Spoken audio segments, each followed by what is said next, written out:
There are two types of people in this world. There are honkers, and there are people who just let it go. Normally, I'm in the latter category, but this one time, I couldn't let it go. It was a Sunday, and my son and I were driving back from an event in Old Town Alexandria to Ashburn. That's about a 30-mile drive, give or take. And we were low on gas, as usual, so we stopped at a gas station to get some gas. I pulled in behind this car that looked like he was about to finish, and because there was no hose attached, he was just sitting I could see him in the front, he wasn't doing anything, it looked like he was done. And he sat, and he sat, and he sat, and we sat, and we waited. And I started feeling myself getting irritated. I could feel myself getting annoyed that this man was completely oblivious to the fact that people are waiting. I'm waiting to use the pump, and he's doing nothing. And I'm feeling myself getting warmer. I'm starting to simmer a little bit inside. And I'm thinking, geez, I don't even want to be out here. I drive a lot during the week. I have a long commute back and forth to work. The last thing I want to do on the weekend is drive, and I avoid it as much as I can. This is just making the experience even worse. So I'm also thinking that, my son is a very impatient person, and I'm expecting him to get very irritated very quickly, and I just don't want to deal with that. I just want to get home. So I honked. Now, I don't normally do this, but I did it this time. It wasn't like a honk, it wasn't like a loud, really lay on the horn kind of honk. It was more of like a beep, hello, I'm waiting. Can you speed it up a little bit? And it got his attention. The next thing I know, and I'm just now noticing that, it's not just some little dinky car parked in front of me, it's actually a pretty large car. It's a Ford F-350, white, very big. And it had Florida license plates, so I'm noticing this now. And here comes Florida man climbing out of the truck. And Florida man looks over to see who's being so obnoxious, honking the horn, and he's looking in the windshield. I can see him. He's walking towards my car, and I'm thinking, oh my God, I'm sitting here with my teenage son. I don't know what's about to go down, but this is kind of worrying me a little bit. And I think he decided that we weren't a threat. So, good enough. So Florida man, not only he hadn't actually fueled his tank, he was getting ready to start fueling his tank. So he walked over to the pump, and he gets the pump, and he sticks it in his truck and starts pumping while he's staring at me. Now, I don't know if you know anything about F-350s. I didn't until after this experience, and I did look it up later. They have a really large tank, and they hold 34 gallons of gas. They also take between 8 and 11 minutes to fill, depending on the speed of the pump, and this was a slow pump. So I just sat there and thought, geez, what am I supposed to do? This guy is a little sketchy, he's big, he's got a big truck. I don't know if he's armed, maybe he is, I don't know if he's angry with me, I don't know, but I'm feeling uncomfortable, still feeling very angry, and just a little bit scared. So I decide that I'm gonna just change pumps. That's probably the best thing for me to do at this point. So I'm still staring at Florida man, and I back up to change pumps into the car behind me.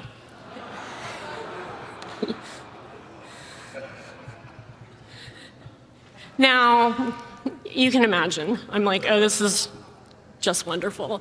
I look out, I see Florida man's laughing. My son's saying, don't get out of the car. And I'm like, I gotta get out of the car. I gotta go talk to the owner of the car behind me. I can't just not do that. So I get out of the car and I go see the car behind me and I see the owner. And I check out her car to see if there's any damage.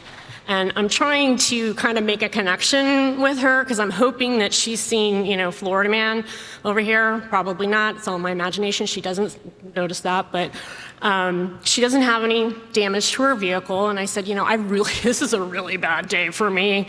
And I am so glad that there's no damage to your car. And I'm trying to make it, sort of this light situation. And I'm like, whew, there's no damage to your car, so I just start walking back to my car. And I hear her say, you didn't say you were sorry.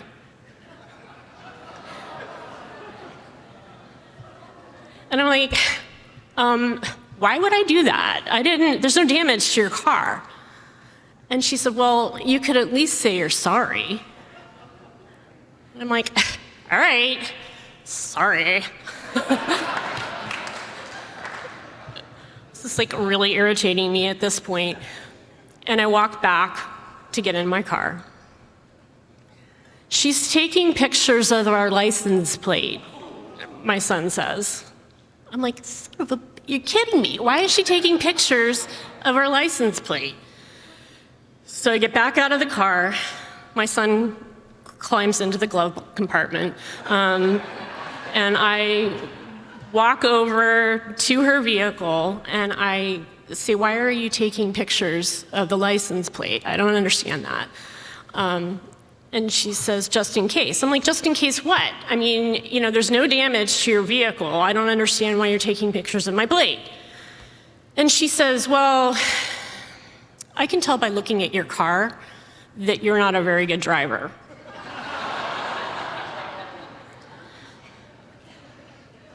Oh, no, she didn't. I was like, I don't understand why you're telling me. I mean, I'm really, the simmering anger that had started earlier was on full-fledged boil at this point. And I said, look, I don't know what you're saying because I don't really ever drive this car. My son does, and he's the one who put all the scratches on it. And, you can see, he's a new driver because we've got the bumper stickers on the back that say student driver. There's 2 of them, so clearly it's not me. Not to mention the fact that there's a big dent in the front, and, my husband did that. I see you. My husband put the dent in the car.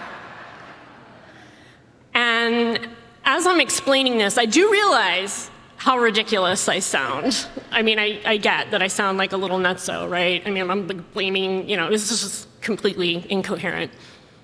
But it doesn't matter because I go on. And I say, all right, I get my phone and I go over and I start taking pictures of her car. And not only that, I say, see, I can take pictures too. And I can hear Florida Man again over there laughing, and I'm like, I can feel the eyeballs on me from the other customers. And something kind of clicks in my brain, and I'm thinking, I'm feeling a little bit ashamed. It's starting to hit that I'm feeling a little bit ashamed. And so I'm thinking, who is this person? Who have I become? This isn't me. Am I Florida woman?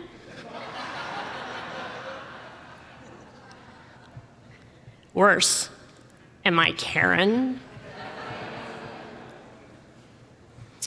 So I slink back to where I came from, and I get in the car, and I just sit there. Florida Man's done. He's finished pumping. But now he has to clean out his car. And he does it at a glacial pace because he's enjoying this. One thing at a time. Here comes the candy wrapper out of the car. He walks it from the car to the trash can and goes back. Here comes the empty bag of potato chips. Walks over, puts it in the trash. Here comes the empty Mountain Dew bottle into the trash. The empty box of cigarettes into the trash. This goes on and on and on. So he finally finishes, and I'm sitting there. I've resolved myself to the fact that there's nothing I can do. I've already made a complete fool out of myself. The boiling anger had started to dissipate, but was cooling down. I've moved from boiling anger to sheepish silence as I sat there. He finally finishes, and he takes off. We pull in. I pump the gas. We finish. I start driving off, and I think to myself, this is a teachable moment. My son's here. And so I turn and I look at him and I say, my behavior tonight, this is exactly how you don't handle situations like this. Thank you.